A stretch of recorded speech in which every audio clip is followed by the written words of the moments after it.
Bienvenidos a Tecnología Disruptivas. Esta es la tercera parte de la serie sobre informática cuántica, en la que intentaré contestar una de las preguntas que quedaban planteadas en capítulos anteriores. ¿Cómo están fabricadas las computadoras cuánticas? Así que sin más introducción, comencemos. Para intentar explicar cómo están fabricadas las computadoras cuánticas, es decir, cómo es el hardware, primero voy a valerme de una analogía. Si yo les pregunto cómo están fabricadas las computadoras clásicas en forma general, seguro que muchos están pensando en chip de silicio, que desde el punto de vista práctico es verdad, ya que todas las computadoras hoy en día están fabricadas de chip de silicio. Pero desde el punto de vista teórico o histórico, esto no es del todo cierto. Muchos consideran a la máquina analítica de Charles Babbage como la primera computadora de la historia. Si bien la misma nunca fue construida, fue la primera vez que se diseñó una máquina programable de uso general para hacer cualquier tipo de cálculo, es decir, una computadora. Estamos hablando de alrededor del 1840, por lo que la misma fue diseñada con la tecnología de la época, engranajes, levas, es decir, mecanismos movidos por una máquina a vapor. Otro ejemplo puede ser la Z3, creada por Konrad Zuse en 1941, que fue la primera máquina programable y completamente automática. Esta computadora estaba construida con 2300 relés, que son dispositivos electromecánicos que usan un electroimán para conmutar contactos. Las primeras computadoras electrónicas se construyeron con válvulas termoiónicas, luego con transistores, después aparecieron los primeros circuitos integrados, los microprocesadores y ahora tenemos los SoC, que básicamente es toda una computadora en un único chip de silicio. Hace algunos años recuerdo haber leído sobre la construcción de un microprocesador neumático. Puedo estar hablando horas sobre este tema, pero no es la idea de este video. Si les interesa que haga un video sobre historia de la computación, los invito a dejarlo en los comentarios. A lo que voy con todo esto de lo que estoy hablando es que no hay una única forma de construir computadoras clásicas. Lo que hay que lograr es fabricar un dispositivo que cumpla una serie de reglas para que pueda ser considerada como tal. Con las computadoras cuánticas pasa exactamente lo mismo. No hay una única forma de construir computadoras cuánticas, pero sí hay una serie de reglas que se deben cumplir. Son 5 puntos en total y se los conoce como la lista de De Vincenzo. Primero, el sistema de poder inicializarse. Esto significa llevarle un estado de partida conocido y controlado. Segundo, ha de ser posible hacer manipulaciones de los qubits de forma controlada, con un conjunto de operaciones que forme un conjunto universal de puertas lógicas. Tercero, el sistema de mantener su coherencia cuántica a lo largo del experimento. Como vimos en la parte 1, el poder de las computadoras cuánticas se basa en el paralelismo cuántico, es decir, poner a los qubits en un estado de superposición. Lamentablemente, mantener estos estados no es tan sencillo y existe lo que se denomina tiempo de coherencia, que es el tiempo disponible para ejecutar el algoritmo antes que se produzca la decoherencia. Hoy, ese estado de coherencia es de 90 a 100 milisegundos, que es muy poco tiempo, y en ese tiempo hay que hacer todo el cálculo. Cuarto, ha de poder leerse el estado final del sistema tras el cálculo. Quinto, el sistema debe ser escalable, es decir, que debe haber una forma definida de aumentar el número de qubits para tratar con problemas con mayor coste computacional. Hay muchas tecnologías que nos permitirían construir una computadora cuántica. En la Wikipedia en inglés figuran 18, pero hoy yo solamente le voy a explicar las 3 que me parecen más interesantes. Las primeras son las basadas en trampas de iones. Veamos primero qué es eso de los iones. Los átomos básicamente son partículas con carga eléctrica neutra. Esto debido a que tienen el mismo número de protones positivos en su núcleo que de electrones negativos alrededor de este. Pero los átomos pueden ganar o perder electrones, entonces la carga deja de ser neutra. A esto se los llaman iones. Iones cationes si la carga resulta ser positiva o iones aniones si la carga resulta ser negativa.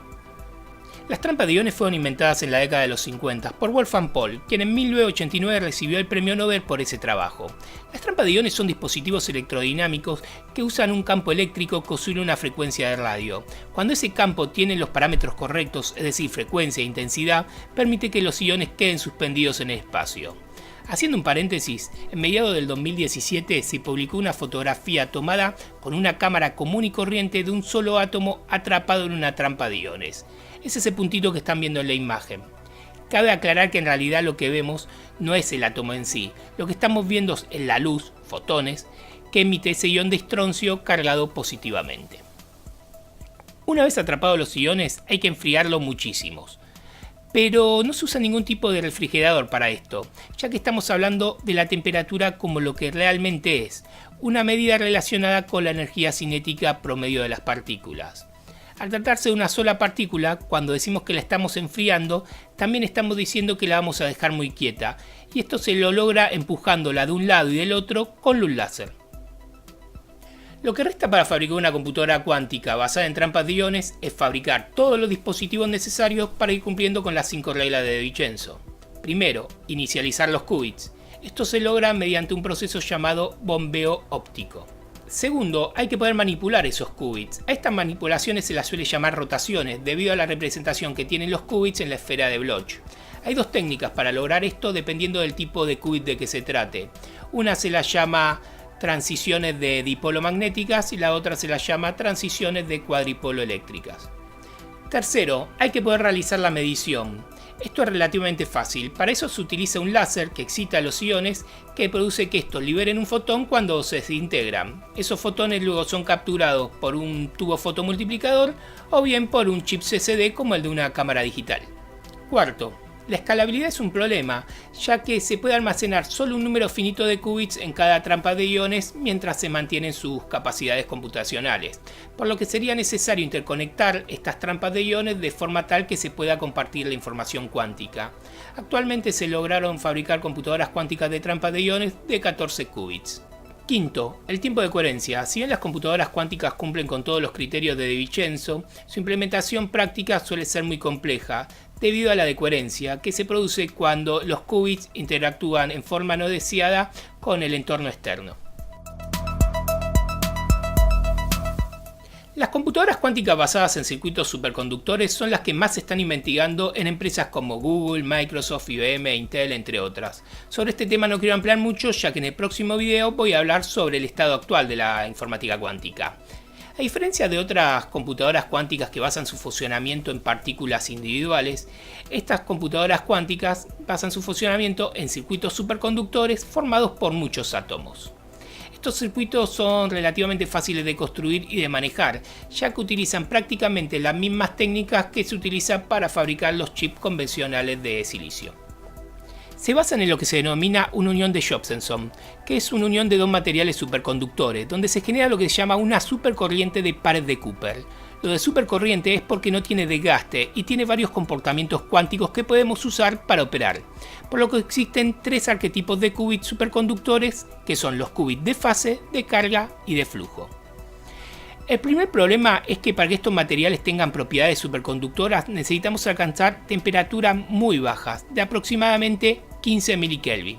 Vamos a poner un poco en perspectiva cuánto es 15 milikelvin. Primero, los grados Kelvin es una escala basada en grados centígrados, al que se le restan 273,15 grados centígrados. 0 Kelvin es lo que se denomina cero absoluto, no puede existir una temperatura más baja que esta. 15 milikelvin son menos 272,85 grados centígrados, es decir, casi el cero absoluto. Intentemos imaginar el punto del espacio más alejado de cualquier galaxia. La temperatura de este punto es mayor a 15 milikelvin. Si alguien le pregunta cuál es el punto más frío del universo, probablemente esté acá en la Tierra, en los refrigeradores de dilución que se utilizan en las computadoras cuánticas o en alguna tecnología alienígena. Siguiendo la lista de De Vincenzo, primero, inicializar los qubits es bastante sencillo, simplemente hay que esperar lo suficiente para que los qubits se relajen a su estado fundamental de energía, pero también existen técnicas de sintonización que permiten inicializar en forma más rápida.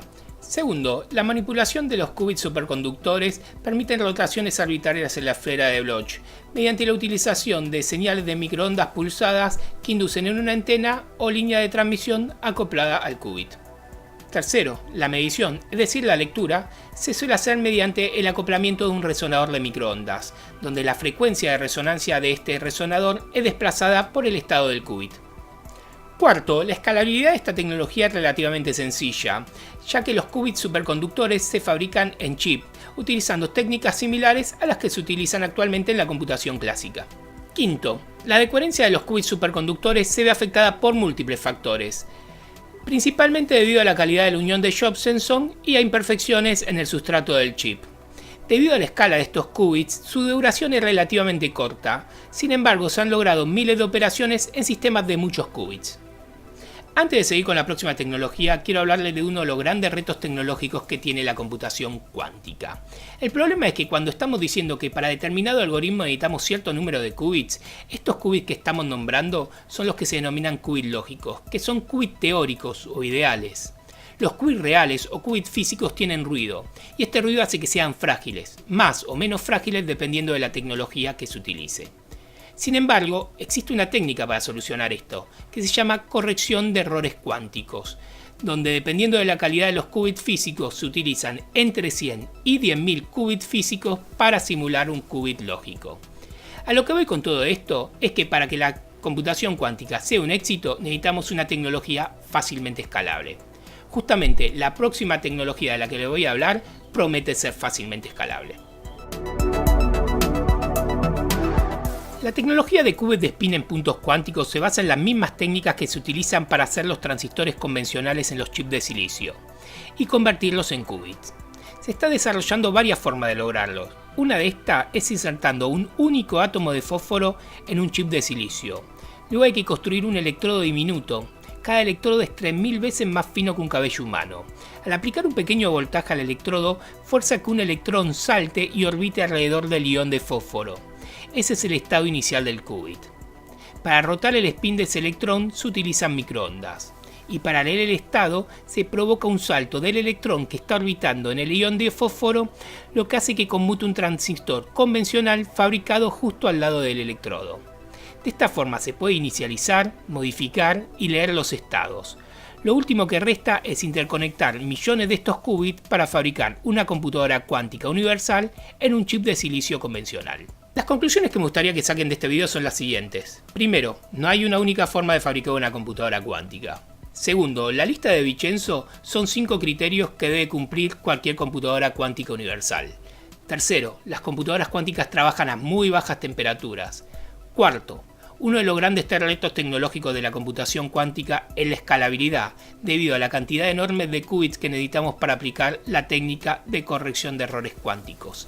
Quinto y último, el otro gran reto tecnológico es aumentar el tiempo de coherencia, es decir, el tiempo dentro del cual se puede ejecutar el algoritmo cuántico antes que se produzca la decoherencia. Estén atentos al próximo video en el que hablaré sobre el estado actual de la informática cuántica, con el que le daré cierre a esta serie. Ahora sí me despido, y como siempre, si les gustó el video denle like, no olviden suscribirse al canal y hacer clic en la campanita para que YouTube les notifique cada vez que subo un nuevo video. Muchas gracias por su atención, nos vemos en el próximo video.